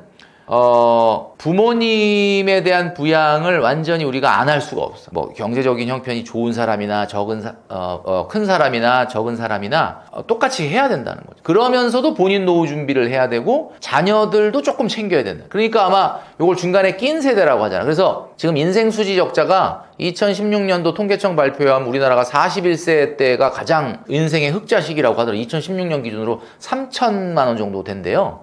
근데 요게 6년 후인 2022년도에 다시 조사를 했더니 1,700으로 반토막 났어. 그러니까 41세 때가 가장 인생에서 수지로 봤을 때 흑자가 나는 시기인데 그 흑자 금액이 6년 만에 반토막이 날 정도로 지금 마처 세대인 40대 50대들이 굉장히 힘들다라는 거거든요. 그래서 제가 봤을 때는 지금의 마처 세대는 제가 좀 전에 말씀드렸던 것처럼 활동기의 문제집을 더 풀어야 됩니다. 이거 어쩔 수 없어요. 수익률 여러분 그렇게 중요하게 생각하지만 수익률 1% 챙겨봐야 그게 해결이 안 돼요. 여러분들이 100만 원, 150만 원을 벌더라도 세컨 라이프의 세컨 잡을 70세, 75세까지 해주면 그게 S&P 500 수익률보다 훨씬 좋습니다. 그러니까 100만 원, 150만 원을 내가 옛날에 막 500, 600, 700, 800 벌었는데 내가 무슨 150만 원을 벌어? 이렇게 생각하시면 안 되고 여러분의 건강과 사회활동을 위해서라도 난 200만 원 안 돼도 그냥 나는 즐겁게 월화수 정도는 나는 일한다. 이게 돼야 돼. 이게 되고 재테크가 돼야지 성공을 하는데 그건 안 하고 월요일부터 일요일까지 그냥 놀아 제끼겠다라고 하면서 수익률 보면서 뭐 주식 투자 안 됩니다. 이거 절대로 이길 수가 없어요. 그래서 제가 말씀드리는 거는 왜 우리가 세미 리타이어먼트가 저속 은퇴가 왜 필요하냐라고 말씀드리자면 결국은 이 마처 세대 같은 경우는 MZ들 같은 경우는 오히려 MZ들 같은 경우는 그렇죠. 소비 성향이 세거든요. 마처 세대보다. 그러니까 이분들은 제가 봤을 때는 좀 이런 얘기하면 좀 충격일 수 있는데 지금처럼 소비 성향이 강하잖아요. 저축 안 하고 투자 안 하고. 그럼 제가 봤을 때는 거의 80 이상까지 일을 하셔야 됩니다. 자기의 일을 해야 된다. 그러니까 지금 마처 세대라고 하더라도 우리가 활동기라고 하는 문제집이 70까지는 무조건 풀어야 되는 이유가 그런 이유다라고 말씀드릴 수 있을 것 같아요. 모든 것이 그냥 첫 단추를 끼우는 게 제일 중요하잖아요. 우리가 인생을 속도보단 방향이다라고 얘기하는데 거짓말입니다. 속도예요, 속도. 속도가 제일 중요해요. 근데 왜 방향이라고 그랬느냐? 여러분 아시겠지만 늦었다고 생각할 때가 늦은 겁니까? 빠른 겁니까? 옛날 속담에는 늦었다고 생각할 때가 제일 빠른 거다. 빠른 거 아니죠. 늦었다고 생각할 땐 진짜 늦은 거죠. 그럼 인생은 왜 속도보단 방향이라고 얘기했느냐? 늦었으니까. 속도가 중요한데 우리는 많이 늦었으니까 이제부터 그걸 따라잡으려면 어떻게 해야 돼? 방향을 정확하게 잡아야 그 속도를 따라잡을 거 아니에요. 그래서 얘기한 거고 제일 중요한 건 사실은 속도입니다. 첫 단추를 잘 끼워야 되는 게 맞다. 첫 단추를 잘 끼워. 그게 뭐냐? 재테크를 누구나 잘하고 싶어 하죠. 뭐 재테크라는 말이 사실 우리나라밖에 없어요. 이 말은. 뭐 외국에는 뭐 재테크라는 개념이 사실 없습니다만 우리나라 사람들이 이제 이런 게 유독 집착을 하지 않습니까? 재테크. 그러면 재테크라는 게 뭐야? 우리가 생각하는 건 내가 일 안 하고 움직이지 않았는데 막 돈이 막 불어나는 거야. 그럼 자산이 일정 수준이 되니까 막 그죠? 맨날 기사 보면 어느 연예인이 뭐 어디 투자해서 몇십억의 시세 차익을 뭐 이런 뉴스들 보면 야 이게 재테크구나. 자 그런데 여러분 놀랍게도 그분들도 1억부터 모았다는 사실이에요. 이게 시드머니라는 말이 무슨 뜻입니까, 여러분? 시드가 뭐죠? 종자잖아요. 씨앗이잖아요. 일단 뭐 씨앗이 있어야 심지. 심어야 이게 커서 뭐 나무가 될지 아니면 그냥 뭐 자라다 말지 모르겠지만 사과 안에 우리가 사과를 딱 잘라보면 씨앗이 몇 개 들어있는지 알 수 있잖아요. 씨앗이. 근데 그 씨앗 안에 사과가 몇 개 들어있는지는 모르죠. 심어봐야 알 수 있는 거 아닙니까? 그런데 제가 늘 강조드리는 게 왜 돈 번 지 5년 안에 또는 7년 안에 1억이 있어야 된다고 얘기하느냐. 대부분의 직장인들이 시드 머니도 안 만들어 놓고 이상한 흉내를 내. 뭐 투자를 여러분 이게 스타트 라인에 쓰지도 않고 100m 달리기 하기 전에는 이게 스타트가 중요하잖아요. 100m 같은 단거리 스타트가 중요하잖아요. 스타트 라인에 딱 서서 정자세를 취하고 더 해야 되는데 스타트 라인에 서지도 않고 내가 이 승부를 어떻게 걸 거냐 이 생각을 하면 이유가 없는 거예요. 이거는 무조건 1억은 모아야 되는 거예요.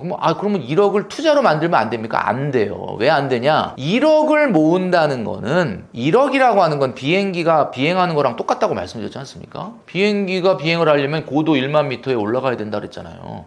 고도 1만 미터에 올라가야 그때부터 에너지를 조금만 쓰더라도 1000km로 비행을 할 수가 있는데, 아니 고도 1만 미터 올라가는 일이라는 게 어떻게 거기서 빨리 올라가는 게 중요해? 그게 아니잖아요. 확실하게 안전하게 거기에 시간 내에 올라가는 게 중요한 거지, 남보다 5분 올라갈 걸 뭐 1분 만에 올라간다, 그게 중요한 게 아니거든요.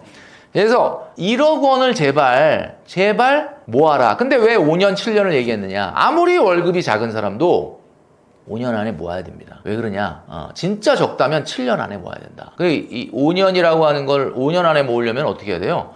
한 5만 원씩 모으면서 매년 10%씩 증액을 하든지, 아니면 7년 안에 모으려면은 한 90만 원, 95만 원 정도 모으면서 매년 10만 원 증액을 하든지, 최소한 이 정도 속도는 돼야 5년이나 7년에 1억이 되거든요. 여러분 이거 안 하고 다른 거 할래요? 100% 실패입니다. 1억을 무조건 먼저 모으셔야 된다라는 점을 말씀드리고 싶어요. 우리가 피트니스 센터 가서 운동하는 거랑 똑같아요. 처음에는 뭐 60kg, 70kg 이런 가벼운 바벨을 들어 올리는 것도 힘들죠. 그런데 계속 반복을 하다 보면 어느 순간 이제는 뭐 한 70kg 정도는 그 정자세로 딱 유지해가지고 들어 올릴 수 있게 된다. 그게 무슨 얘기예요? 근육이 붙었다는 뜻이죠. 내가 처음에는 130만 원 저축해. 그랬더니 와 130, 너무 힘들어요. 막 뭐 3개월 정도 지날 때까지는 막 깨야 되나 말아야 되나 막 힘들고 이런 게. 그게 똑같은 운동과 똑같은. 그런데 이제 조금 지나고 나면 소위 말하는 근성이 생긴다 그러죠. 근력이 붙는다고. 이게 저축의 근력이죠. 그래서 1년 정도 내가 130만 원을 처음에 할 때는 너무 힘들었는데 어떻게 할지 몰랐는데 이제 130만 원 정도 그래도 뭐 저축을 할 수가 있네. 이게 저축의 근육이 붙은 거예요. 그러면 이제 내년에 월급이 올라갈 수도 있고 저축의 근력이 붙을 수 있으니까 10% 정도는 증액을 할 수 있죠. 우리가 운동을 할 때도 보면 바벨을 들어 올리다 보면 항상 70kg를 들다 그러면은 뭐 PT쌤이 자 이제 70kg로 계속 하세요 이렇게 안 하잖아요. 조금 증액을 해봅시다, 증량을 해봅시다 이러잖아요. 그러니까 똑같은 거거든요. 그래서 저축의 근력과 운동에서의 근력은 비슷한 거고, 무한대로 증량을 할 수는 없겠지만 일정 수준까지는 증액을 해야 된다. 이제 그거를 이제 똑같은 원리라고 생각하시면 되고요. 그리고 이제 힘이 붙잖아요, 그만큼. 내가 월급이 내년에 올라가고 내후년에 올라가는 만큼을 증액 저축을 해주신 것이 여러분들의 저축의 근력을 키우는 길이다. 이렇게 말씀드릴 수 있습니다. 네, 1억 모으고 나면 여러 가지 변화가 생깁니다. 좀 전에 말씀드렸던 것처럼 저축에 근력이 붙어서 이제는 뭐 130, 140, 150 하는 거는 일도 아니네. 그냥 가볍게 저축한다 라고 하는 근성이 생긴다는 거예요. 두 번째는 자본소득이 생기는데, 뭐 예를 들면 1억이라는 돈이 어마어마하게 큰 돈이 아니라고 생각할지 모르지만, 뭐 예를 들면은 이거를 뭐 슈드 ETF에 배당 주에 넣어서 배당 수익이 생길 수도 있고, 뭐 새마을금고나 신협이나 이렇게 예금 이자율이 높은 데 넣어가지고 1년에 뭐 300만 원 이상 또 이자 소득이 발생할 수도 있고, 이런 어떤 자본 소득이 발생한다라는 특징이 있습니다. 그리고 또 하나는 1억이 모아지고 나면은 머리가 굉장히 재밌어져요. 왜 재밌어져요? 그전에는 내가 돈이 1000만 원, 2000만 원도 없을 때는 아이디어가 안 떠올랐는데 1억 정도 모으고 나면은 맨날 상상을 하는 거야. 1억 갖고 뭘 할까? 뭐 이런 생각을 하는 거죠. 그러다 보면 재밌는 게 결혼을 할까? 또는 청약을 할까? 또는 투자를 할까? 또는 창업을 할까? 뭐 여러 가지 아이디어가 생깁니다. 물론 여러분들이 보시기에 1억이라는 돈이 뭐 10억도 아니고 100억도 아닌데 뭐 어마어마한 아이디어가 떠오르겠냐라고 생각할지 모르지만, 단 1000만 원도 없을 때보다는 할 수 있는 것들이 굉장히 많아지면서 머리가 굉장히 재밌어진다. 여러분, 그 땅을 갖고 있는 사람들은 가끔 그 땅을 방문한다고 합니다. 왜냐? 땅을 갖고 있는 사람들은 그냥 땅에 가갖고 건물도 없고 아무것도 없는데 그냥 땅에 가서 구경하다 와. 그럼 상상을 하는 거죠. 야, 이번 주말에 내 땅에 한번 갔다 오자. 땅에 가가지고 땅을 한번 보면서 여기에 건물을 올릴까, 농장을 지을까, 뭐 이런 상상을 즐겁게 하는 거예요. 1억이라고 하는 내 인생의 최초의 시드머니가 만들어졌을 때 이 씨앗을 언제 어디다 어떻게 심어서 어떻게 키울까, 이런 것들에 대한 재밌는 상상이 시작이 됩니다. 그래서 아이디어는 여러분들이 무궁무진해질 수 있다라는 거죠. 그런 면에서 인생의 변화는 가능성이거든요. 여러분 요즘 인생이 재밌어요? 아니면 고달퍼요? 뭐 우울해요? 아니면 어때요? 요즘 그냥 이상하게 좌절감이 생기고 우울하다. 가능성이 없어서 그래요. 그러니까 올해보다 내년, 이번 달보다 다음 달, 내후년 되면 내가 뭔가 가능성이 커진다, 이런 희망이 보이면 사람은 희망이 있으면 살거든요. 희망이 있으면 살거든요. 왜 희망이 있냐? 뭐 우리가 군대 갔다 오신 분들 아시겠지만, 저녁이 있으니까 버티는 거잖아요. 그래, 좀만 참으면 이런 거잖아. 근데 그거 안 가르쳐 준다고 생각해봐. 너 언제 전역할지 모르겠는데? 이러면은 사람 미치는 거지. 그러니까 우리가 내 인생이 왜 고달프고 왜 우울감이 생기고 왜 좌절감이 생기느냐? 이 상태로 가면 5년, 10년 후에 하나도 안 달라지겠네. 이래서 좌절감이 생기는 거지. 아무리 시간이 걸려도 야, 내가 월급이 적어서 뭐 1억을 금방 못 모겠지만 그래도 3년, 3개월 후에는 1억이 나온다. 그러면 늘 지금 라면을 먹어도 야 그래도 내가 33살 됐을 때 37살 됐을 때 그래도 그 돈이 나오는구나 이런 생각으로 오늘의 희망을 품고 살 수 있는 거죠. 인간은 가능성이 있으면 오늘 기쁠 수 있습니다. 우리 떠먹여주는 TV 구독자 여러분들, 뭐 우리 채널의 특성상 아주 자세하게 정말 좀 쉽게 이렇게 설명을 드리자면 ETF라고 하는 것은 상장 지수 펀드라고 합니다. 좀 말이 어렵긴 하죠. 우리가 주식을 할 때 어떤 특정 기업의 종목에 투자하는 것에 익숙하지 않습니까? 자, 그런데 이런 여러 가지의 종목들을 하나로 묶어서 우리가 지수를 만들어서 이 여러 개의 종목들의 가격, 주가가 움직이는 것을 그냥 하나의 또 주가처럼 상장해 놓은 펀드, 그게 바로 ETF, 상장지수 펀드다 이렇게 말씀드릴 수 있습니다. 좋은 점이라고 하면 우리가 예를 들면 A라는 기업, B라는 기업, C라는 기업에 투자하고 싶은데 걱정이 되는 거예요. 혹시 A라는 기업, B라는 기업, C라는 기업에게 혹시 무슨 문제가 생기게 되면 주가가 많이 떨어지고 그렇게 되면 내가 손실을 입을 수 있지 않습니까? 그러니까 A하고 B하고 C에만 투자하는 게 아니라 A부터 Z까지 다 투자하면 어떨까 이런 생각을 하게 된 거죠. 자, 그런데 A부터 Z까지 이걸 다 사려면은 너무 번거롭단 말이에요. 그래서 A부터 Z까지의 모든 주식을 하나의 주식으로 하나의 지수를 상장시켜서 만든 종목, 새로운 종목, 이게 우리가 상장지수 펀드다 이렇게 얘기할 수 있는 거죠. 자, 그러면 ETF에 투자하게 되면 어떤 이점이 있을까? 좀 전에 말씀드렸던 것처럼 어떤 특정 종목이라고 하는 것은 기업의 리스크가 발생을 할 수가 있습니다. 예를 들면 이런 거죠. 주가가 굉장히 많이 올라간다. 그렇게 되면은 아무래도 항공사들은 굉장히 불리해집니다. 내가 항공사의 주식에 많이 투자를 해놨는데 최근에 유가가 많이 올라가가지고 우리 항공사들이 수익이 좀 줄어들게 되면 주가가 떨어질 위험이 있는 거죠. 자, 그럴 때는 이제 우리가 항공사의 주식뿐만 아니라 정유사의 주식을 같이 사놓게 되면은 항공사가 유가가 상승함으로써 생길 수 있는 기업의 리스크를 우리가 정유사 같은 경우는 이제 유가가 우리나라 정유사들은 대부분 원유를 사가지고 와서 그 원유를 정제를 해서 뭐 휘발유나 또는 석유나 이런 걸 팔지 않습니까? 그러니까 유가가 아무래도 올라가게 되면은 정유사의 수익이 좀 올라갈 수도 있겠죠. 그러니까 이렇게 여러 종목으로 분산 투자를 할 수 있는 효과가 ETF에서 나타난다. 내가 개별 종목에 투자를 한다면 어때요? 그 종목 하나하나를 다 매수하고 매도해야 되고 또 분석을 해야 되고 또 언제 팔아야 되나 언제 사야 되나 이런 걸 고민해야 되는데 ETF라고 하는 건 어떤 특정 섹터라 어떤 시장에서의 어떤 여러 개 종목을 하나의 지수로 만들어서 상장을 해놓은 거니까 요게 이제 최근같이 뭐 2025년도 올해는 뭐 국내 주식이 굉장히 좋지만 작년 재작년만 하더라도 여러분 아시겠지만 미국 주식이 굉장히 강했단 말이죠. 뭐 나스닥이나 S&P 500 할 것 없이 미국 주식이 많이 올라가는데 투자하면서 어떤 위험을 느꼈느냐? 올라가는 건 너무 좋은데 이게 2022년도 한 해 빼고는 너무 계속 올라가는 거예요. 그래서 사실 이제 나스닥 같은 경우는 2022년도 한 해를 제외하면 연속으로 15년이 올랐거든요. 사실 이런 거를 역사상 찾아보기가 좀 어렵다 보니까 투자를 하면서도 좀 무서운 거예요. 야, 이거 너무 비싸진 거 아니야? 자, 이런 상황에서는 어쩌면 올해 초에 미국 주식이 약간의 조정이 있었지만 이런 어떤 갑자기 급락할 거에 대한 위험을 시장에서 두려움을 느낄 수밖에 없습니다. 그러다 보니까 종목에 투자하게 되면은 갑자기 몇십 %씩 하락할 수 있는 이런 리스크를 안게 되는 거예요.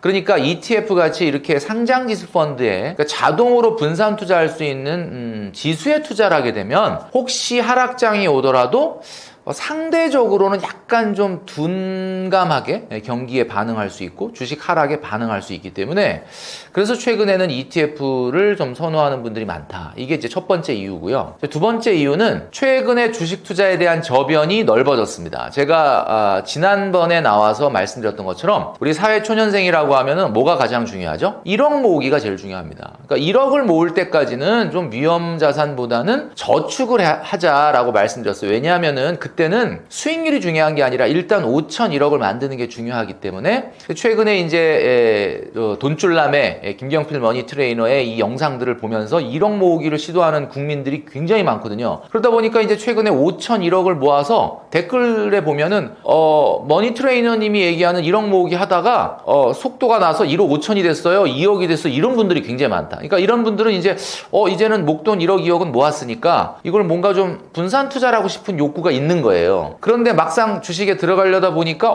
주가는 너무 높아져 있고 이거 좀 두렵고 공포스러운 부분이 있는데, 그러면서도 좀 분산 투자할 수 있는 방법이 없을까? 최근에 주식 초보자들이 대거 시장에 들어오다 보니까 어려운 종목보다는 그냥 남들 하고 있는 뭐 하고 있어? 이렇게 하는 ETF를 하다 보니 최근에는 ETF가 대세가 된 게 아닐까라는 생각을 하는 거죠. ETF의 단점도 분명히 있습니다. 아무래도 이제 우리는 종목에 투자하는 것보다 당연히 ETF라고 하는 건 물론 굉장히 큰 금액은 아니지만 운용 펀드니까 아무래도 운용 보수라는 게 있어요. 뭐 0. 몇 %대긴 하지만 어쨌든 운용 보수라는 게 있을 수가 있고요. 그 다음에 이제 예를 들면 어떤 상승장이 왔을 때는 ETF가 상승률이 좀 떨어질 수 있습니다. 그러니까 뭐 예를 들면 이런 거잖아요. 우리가 어떤 상승장이 왔다 그러면 예를 들면 뭐 AI다 또는 뭐 4차 산업을 기반으로 한 AT, 로봇, 뭐 이런 뭐 바이오 이런 것들이 막 올라간다 라고 할 때는 그런 개별 종목들의 상승률이 어마어마하거든요. 우리가 작년에 나스닥을 봤지 않습니까? 그런데 ETF는 딱 그런 것들만 우리가 담고 있는 걸 또 있겠지만 아무래도 시장을 좀 폭넓게 담고 있다 보니까 그런 주식들이 편입이 돼 있을 경우가 있긴 하겠지만은 너무 시장 전체를 담는 특성 때문에 상승장에서는 상승률이 조금 떨어집니다. 그러니까 최근에 우리가 나스닥이나 S&P 500이 워낙 올랐기 때문에 최근에 ETF가 인기 있는 거다라고 말씀드렸던 것처럼 상승장에서는 ETF가 조금 상승률이 떨어지고요. 시장이 좀 조정을 받는다, 횡보를 한다, 뭐 강보합이나 약보합 같은 장에서는 ETF가 좀 방어적일 수는 있죠. 수익률이 좋다 뭐 이렇게 말할 수는 없지만 떨어질 때 조금 덜 떨어질 수가 있죠. 그렇기 때문에 거꾸로 얘기하자면 ETF는 시장이 막 급변하는 장에서는 순발력이 약간 떨어질 수는 있고, 상승장에서는 종목에 투자하는 다른 사람들에 비해서는 수익률이 조금 제한될 가능성이 있겠죠. 그러나 이제 최근에 인기가 있는 거는 이제 미국 주식이 너무 올랐고 또 국내 주식도 뭐 굉장히 올해 좋기는 하지만 사실 새로운 동력이 나타나기 전까지는 이미 조금 20% 이상 올랐거든요. 작년에 비해서. 그러니까 그런 면에서의 경계감이 좀 커지다 보니까 ETF를 하자, 이런 어떤 움직임들이 많다, 이렇게 볼 수 있을 것 같습니다. 아마 ETF에 입문하시고 이제 여기저기서 어떤 거 해야 돼? 라고 할 때 국내 주식을 할까요? 미국 주식을 할까요?를 많이 물어보게 됩니다. 근데 왠지 모르게 최근에는 국내 주식이 굉장히 좋기는 하지만 그냥 느낌적으로 왠지 미국 주식이 해야 될 것 같아. 그럼 미국 주식에 ETF 뭐가 있어? 라고 얘기할 때 이제 첫 번째로 들으시는 게 바로 슈드라고 하는 거죠. SCHD라고 약자로 그렇게 돼 있는데, 이 SCHD는 어찌 보면은 여러분 아시겠지만 배당을 많이 주는 미국 기업들을 한 100개 종목을 묶어서 만든 ETF다, 이렇게 보시면 되거든요. 그러니까 흔히 얘기할 때 우리나라는 주식이 배당을 많이 주는 주식은 많지 않습니다. 그러니까 우리나라 여러분들 이제 국내 주식을 하시는 분들 같은 경우는 우리나라는 아무래도 배당 기업의 역사가 좀 짧다, 이렇게 볼 수가 있어요. 왜냐하면은 우리나라는 주로 최근에는 이제 성장주라고 보기가 조금 어려워지긴 했는데 삼성전자, 대표적으로 우리나라 주식 그러면 삼성전자를 많이 얘기하잖아요. 이제 삼성전자는 사실 성장주였어요, 옛날에는. 근데 이제 지금은 성장주라고 보기가 좀 어려운 거죠. 그러니까 성장주라는 건 이런 거잖아요. 끝없이 혁신을 하면서 엄청나게 사업을 확장하고 엄청나게 영업이익이 커지는 그런 기대감을 한 몸에 받는 주식이 바로 성장주예요. 근데 이제 불과 몇 년 전만 해도 삼성전자가 반도체의 메모리 분야의 급성장으로 인해 가지고 전 세계에서 뭐 메모리 분야에서는 1위인 기업이고 여러 가지 혁신을 통해서 엄청나게 성장 가능성을 보여준 기업이잖아요. 이런 기업들은 여러분 한번 생각을 해보시면 돈이 들어오면요, 이익이 엄청나잖아요. 그러면 이익을 주주들한테 사실 환원을 안 합니다. 왜 안 하느냐?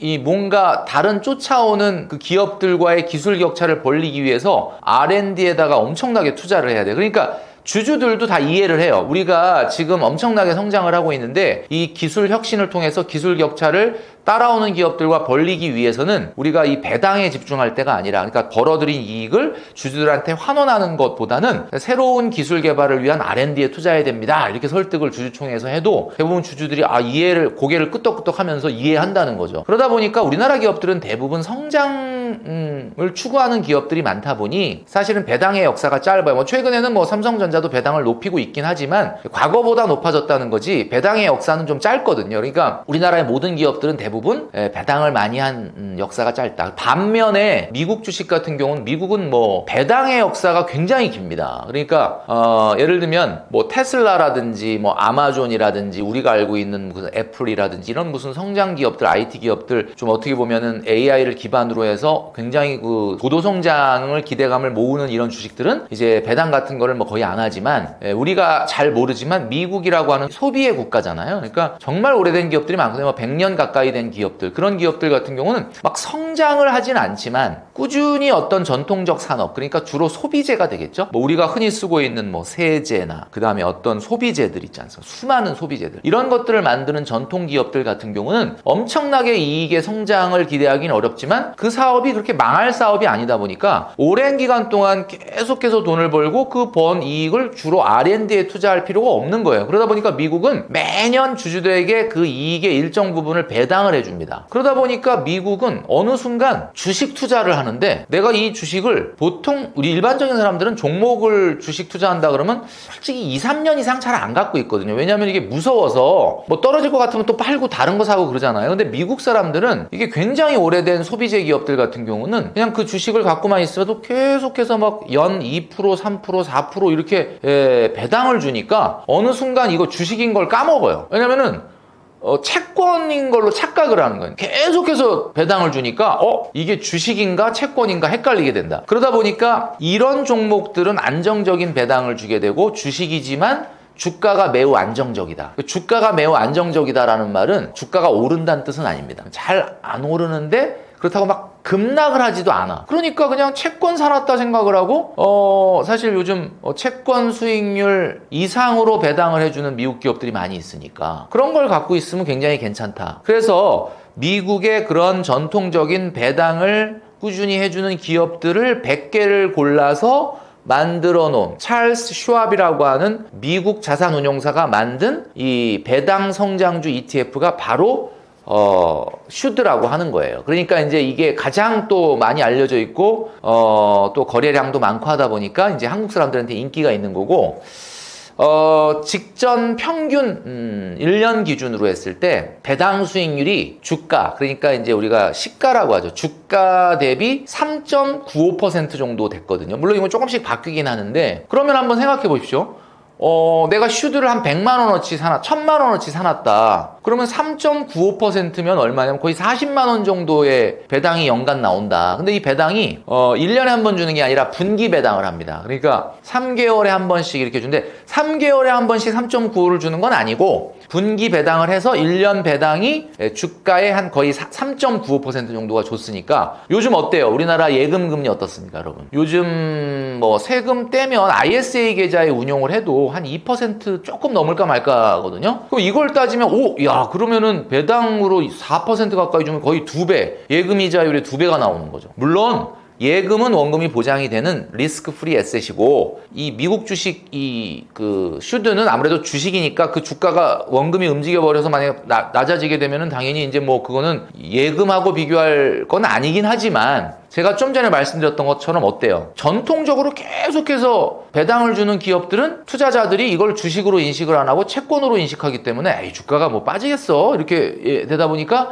원금은 뭐 거의 어느 정도 보장이 된다라고 생각을 하는 거예요, 투자자들이. 실제로 슈드가 S&P 500 지수가 지난 3년간, 그러니까 2022년도부터 2025년도까지 3년간 상승률이 33.7%거든요. 많이 올랐는데 슈드는 6% 올랐어요. 그러니까 이거 왜 이렇게 안 올라? 라고 얘기할 수 있는데, 거꾸로 얘기하면 막 급락장에서도 잘 안 떨어져요. 그러니까 주가가 이렇게 생각보다는 변동성이 좀 적다는 거죠. 그러다 보니까 어떤 분들한테 인기가 있느냐? 막 이렇게 젊은 분들한테도 인기가 있지만 주로 은퇴를 앞두고 있거나 노후 준비를 하고 있거나 또는 노후 생활을 하는 분들은 뭐가 중요하죠? 현금 흐름이 중요하잖아요. 물론 막 올라가지고 주식이 막 시세 차익이 보면 뭐 좋긴 한데 그거는 내가 찾아야지 그 주식을 팔아야만 볼 수 있는 거잖아요. 근데 배당주라고 하는 건 내가 그 주식을 보유하면서도 계속해서 분기 배당을 하니까 슈드 같은 경우는 또 그리고 우리나라의 배당주보다 좀 믿을만 하다는 게 왜냐면 미국이고 역사가 오래됐고 배당을 한 지가 좀 오래됐으니까 미국 사람들이 배당주를 주식이 아닌 채권으로 인식하는 것처럼 상대적으로 좀 안정적이다라는 어떤 그 믿음이 있는 거죠. 그러니까 그런 것 때문에 인기가 있게 된 거고요. 그러면 그 100개라고 하는 종목이 그러면 한 번 딱 정해지면은 안 움직이느냐? 그렇지 않습니다. 이 운용사에서 이 100개라는 종목을 편입 편출이라는 걸 해요. 그래서 1년에 한 번 정도는 우리가 어떤 종목은 빼고 어떤 종목은 다시 집어넣고 뭐 이렇게 갖고 조정을 한다는 거죠. 그러니까 어떻게 보면은 안정적인 제2의 월급을 받고 싶은데 위험 자산에는 투자하고 싶은데 너무 주가 변동은 무섭고 뭐 이런 분들이 제2의 월급을 받을 때 가장 사랑하는 ETF가 찰스 슈와브 운용사가 운영하는 슈드다 이렇게 말씀드릴 수 있을 것 같습니다. S&P 500이라고 하는 것은 여러분도 잘 아시겠지만 스탠다드 앤 푸어스가 만든 500개 종목을 ETF로 만든 것이 바로 S&P 500 ETF입니다. 그래서 S&P 500이라고 하는 것은 미국의 어떻게 보면 산업을 대표한다고 볼 수가 있죠.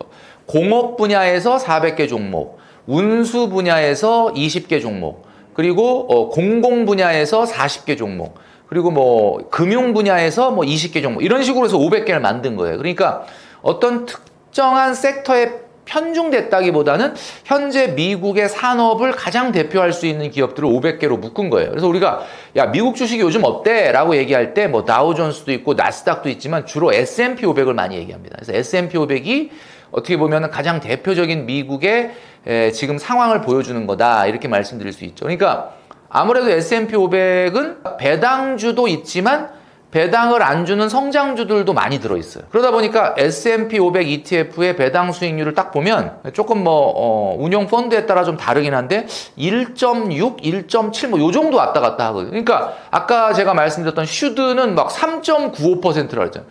그거는 배당만 열심히 주는 기업을 100개를 모아놨기 때문에 걔네들은 막 배당 수익률이 3.95%나 되는데 S&P 500 ETF 같은 경우는 꼭 배당주만 모아놓은 게 아니잖아요. 산업별로 이렇게 미국을 대표하는 걸 묶어놓다 보니까 성장주도 많이 들어있고 그러다 보니까 S&P 500은 여러분들 아시겠지만 상승률이 어마어마합니다. 지난 3년간 그러니까 2022년 1월부터 올해 2025년 1월까지의 상승률은 배당 같은 거 다 빼고 그냥 그 시세 차익이라 그러죠. 주가 올라간 것만 33.7% 정도 됩니다. 그러니까 굉장히 높죠. 근데 배당주만 모아놓은 슈드라고 하는 펀드는 상승률은 6%에 그쳤다. 그러니까 어떤 차이가 있느냐? 자, 성장주 기업들은 주주들에게 배당을 많이 해주진 않죠. 거의 안 해주죠, 사실은. 그렇지만 주가가 빨리 튀어올라요. 우리가 주식 가격은 사실은 BPS에 수렴을 합니다. BPS라는 게 뭐냐면 여러분 아시겠지만 Book Value Per Share. 그러니까 주당 순자산이에요. 회사가 갖고 있는 순자산을 주식 숫자로 나눈 거야. 그럼 예를 들면은 이렇게 얘기할 수 있죠. 오늘 어떤 기업을 청산해서 그 기업이 갖고 있는 순자산을 다 팔아가지고 이 기업을 이제 청산해 버릴 때 주주들한테 한 주에 얼마씩 나눠줄 수 있냐. 이게 BPS거든요. 그러니까 BPS가 커지면 주가도 따라 올라가는 거예요. 그러니까 성장주는 돈을 벌면은 배당한다 그랬습니까? 안 한다 그랬습니까? 안 한다 그랬잖아요. 안 하니까 계속해서 BPS가 늘어나죠. 그러니까 성장주는 주가가 좀 빨리 올라가요. 근데 배당주는 BPS가 빨리 안 올라가요. 왜냐하면 돈을 벌면 배당으로 다 바깥으로 빼버리죠. 왜냐하면 주주들한테 다 나눠주죠. 그러니까 주당 순자산이 뭐 늘어는 나겠지만은 생각보다 빨리 안 늘어나니까 주가도 빨리 안 가는 거예요. 그러니까 일장일단을 비교하자라고 말하면 배당주를 할까? 그러니까 예를 들면 배당주 ETF, 예를 들면 뭐 슈드를 할까? 아니면 그냥 S&P 500을 할까? 아니면 S&P 500 ETF를 할까? 이걸 만약에 고민이시라 그러면 현금 흐름이 나한테는 중요하다. 그러니까 당장 나는 돈이 현금 흐름이 필요해서 뭐 제2의 월급을 받아야 된다. 그다음에 뭐 노후 생활을 해야 된다. 그리고 나는 주식이지만 조금 변동성이 큰 건 너무 싫다. 이러면은 이제 배당주 ETF를 하셔야 되는 거고, 뭐 난 당장 지금 무슨 뭐 현금이 내가 막 써야 될 현금 흐름이 필요한 건 아니다. 그리고 아무래도 주식이라 그러면 내가 이 위험 자산에 투자한다 그러면 뭔가 이렇게 주가가 좀 팡팡 튀어 올라가는 거를 나는 기대를 하고 투자하는 거지. 뭐 이렇게 주가가 너무 안 올라가는 건 난 싫다. 아무리 현금이 발생하더라도. 그러면은 이제 S&P 500에 투자를 하셔야 되는 거예요. 그래서 어떻게 보면 최근에는 미국 주식 같은 경우는 작년까지 굉장히 빠르게 올라왔고 사실 이 상승세라고 하는 것이 무서울 정도로 높았고 최근에는 국내 주식이 미국 주식보다는 조금 더 오래 들어와서는 성장세가 좋지만 장기적으로 나는 미국 주식에 투자하고 싶어 라고 하는 분들이라면 이 두 가지를 조금 믹스추어로 해가지고 혼합해서 하시는 것도 한번 생각해 볼 필요가 있지 않을까라는 생각을 합니다. 배당 성장주 ETF는 지금 나오는 배당 수익률이 앞으로도 나올까? 충분히 나올 수 있다고 생각을 합니다. 이게 왜 그러냐면 어떤 때는 배당을 많이 주고 어떨 땐 배당 안 주고 어떨 땐 또 주고 이런 게 아니에요. 배당의 역사를 보면 물론 차이는 있지만 대체적으로 지금 제가 아까 직전 평균 슈드의 배당 수익률이 3.95라고 그랬죠. 물론 여기에 3.95가 다 내 거가 안 될 수도 있습니다. 여러분 아시겠지만 배당이라고 하는 거는 이게 미국에서 이제 우리 건너올 때 원천 징수하는 부분도 있고 우리나라에 배당 소득세도 있기 때문에 뭐 세금 부분은 차감을 하기 전이니까. 어쨌든 뭐 3.95라고 제가 아까 말씀드렸잖아요. 그러면은 우리가 보통 계산을 할 때 내가 얼마 투자해야지 월 300만 원 받을 수 있어요 라고 얘기할 때 내가 받아야 될 연간 배당 금액 나누기 배당 수익률 하면 나와요. 금액이. 그러니까 제가 아까 말씀드렸죠. 내가 한 달에 300만 원 정도 제2의 월급을 타고 싶어. 그런데 지금 멘토님 말씀하시는 거 보니까 주식이라는 거는 뭐 완전 안전자산 아니지만 그래도 미국 배당주라고 하면 역사도 깊고 주가 변동도 과거에 별로 없었고 나름대로 배당 수익률도 안정적으로 준다 하니 그러면 내가 거기에 제2의 월급을 300만 원 정도를 슈드 같은 배당 성장주 ETF에서 받고 싶다. 얼마 넣어놔야 되냐? 그러면 이제 3.95로 계산해보면 1년에 우리가 300만 원씩 매달 받으려면 3,600이죠. 그럼 분자값이 3,600. 3,600 나누기 분모값은 3.95%로 해보면 0.0395를 하시면 돼요. 그러면 뭐 계산기상으로는 3,600만 원 나누기 0.0395 하면 얼마 나오냐면 9억 1천 정도 나옵니다. 그러니까 9억 1천만 원 정도를 넣어놓고 나는 매달 300만 원의 제2 월급을 받을 수 있는 거죠. 근데 이제 예금에다가 9억 1천만 원을 넣어놓으면은 사실 한 달에 150만 원 나오기가 빠듯하겠죠. 근데 이제 슈드에 넣어놓으면은 300만 원 나오니까 굉장히 괜찮다. 근데 이제 문제는 과세 부분, 그 다음에 주가 변동이 생길 수가 있어요. 오히려 배당 변동보다 주가 변동이 조금 두려울 수 있는 거죠. 그러니까 주가는 변동성이 S&P 500에 비해서 훨씬 적다고는 하지만 주식이라 없다고 볼 수는 없어요. 그러니까 뭐 최근에 이제 미국의 경기 침체 우려하시는 분들이 있는데 만약에 진짜 미국의 경기 침체가 온다 그러면 당연히 S&P 500이나 나스닥은 데미지를 크게 입을 겁니다. 워낙 주가가 높이 올라가 있기 때문에. 그런데 배당주는 상대적으로는 덜 떨어지긴 하겠지만 그래도 떨어질 수는 있거든요. 만약에 경기 침체가 온다면 그러면 뭐 어떤 분들은 경기 침체 온 때가 찬스 아니에요. 오히려 더 사서 계좌를 더 확보하는 게 좋지 않냐. 물론 뭐 그럴 수는 있겠죠. 그래서 어쨌든 간에 지금 수준으로 보자면 과거의 배당 수익률이 그대로 유지된다고 봤을 때는 한 9억 1천 정도를 넣어 놓으면은 제2의 월급으로 300만 원 정도를 받으실 수 있다. 이렇게 말씀드릴 수 있습니다. 1, 2억 정도 모으신 분들, 아직은 막 금액이 크지 않더라도 이런 분들이 슈드에 투자한다면 저는 이렇게 말씀드리고 싶어요. 사실은 1, 2억이면 돈을 더 불려야 되잖아요. 뭐 내 집 마련을 하든 노후 준비를 하든 아직은 1, 2억이라는 게 뭐 대단한 돈이긴 하지만 그거 자체의 목표는 아니실 테니까. 그렇다면 조금 더 돈을 불리기 위해서는 배당주를 하게 되면 두 가지잖아요. 내가 노후 생활을 하니까 배당주에서 나오는 수익을 가지고 생활비를 써야 되는 분이 있고 내가 아직 20, 30대다, 30, 40대다 그러면 이 배당주에서 나오는 배당을 어떻게 해야 돼요? 재투자를 반드시 하셔야 됩니다. 야, 이게 배당 나왔어. 몇십만 원 나오는데 너무 좋다. 이러고 그냥 문화 레저에 쓰시면 이 투자가 아무런 의미가 없는 거예요. 그러니까 오히려 내가 배당주를 하기로 했다라고 투자하고 내가 지금 은퇴가 아니라고 하면은 자동으로 재투자하는 옵션이 또 있습니다. 그러니까 내가 배당으로 분기 배당 받을 때마다 그걸 그만큼 뭐 그 같은 ETF를 더 산다든지 아니면 뭐 내가 그 금액을 인출해서 뭐 적금을 한다든지 뭐 그죠? 이렇게 뭔가 이걸 본인만의 어떤 투자 원칙을 만들어 놔야지 야 이거 슈드 배당 나오니까 너무 재밌다 너무 좋다 그리고 그걸 내 통장에 받아가지고 그냥 생활비로 써버린다 그러면 나중에 지나고 나면 돈 잘 쓰긴 했는데 뭐 내가 투자한 성과가 어디 있는 거지? 이렇게 될 수가 있어요. 그러니까 배당주에 투자하시는 분들 중에 노후에 들어가신 분이 아니라고 한다면 제가 봤을 때는 재투자가 답이다. 이렇게 말씀드릴 수 있죠.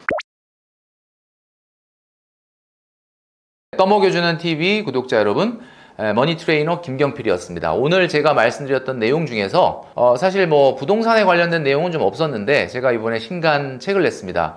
결국 당신은 아파트를 사게 된다. 자, 이 책은 무조건 지금 최근에 있었던 아파트 가격을 추격 매수하라 이런 뜻은 아니고요. 언젠가 우리가 내 집 마련을 해야 되는데 막 그렇게 불장일 때는 관심을 가졌다가 또 약간 뭐 주춤한다 그러면 관심을 안 가졌다가 이렇게 하시는데 그렇게 하지 마시고 어차피 장기적인 관점에서 우리가 아파트를 언젠가는 꼭 사야 되기 때문에 차근차근 잘 준비하는 방법에 대해서 말씀드린 책이니까요. 고정 댓글에도 링크를 달아놨으니까 많은 관심을 좀 부탁드립니다.